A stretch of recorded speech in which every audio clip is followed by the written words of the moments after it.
There is no such thing as a perfect family. Building strong bonds with your kids could cover activities, communication strategies, and quality time spent together to foster a close and supportive relationship. Here is ways to strengthen the parent-child relationship. Number 1, outdoor adventures. Plan nature walks, hikes, or picnics. Being in nature together fosters bonding and provides a break from daily routines. Number 2, memory journaling. Start a family journal where each member shares daily highlights, thoughts, or drawings. Review and discuss entries together. Number 3, cooking together.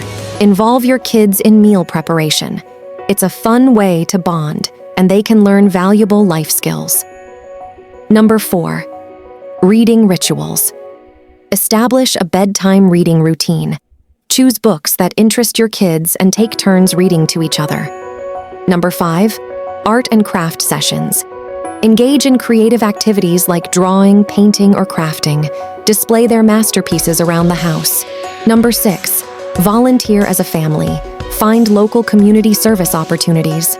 Working together for a cause can strengthen family bonds. Number 7, technology-free time. Dedicate specific hours each week without phones or screens, focusing on quality face-to-face interactions. Number 8, family game nights. Organize regular game nights with board games, card games, or video games that encourage interaction and teamwork. Number 9, family movie nights. Select movies together and make it a cozy movie night at home with popcorn and blankets. Remember, the key is to create meaningful, positive experiences that allow for communication and shared moments. If you like the video, please like, subscribe, and leave a comment. Thanks for watching.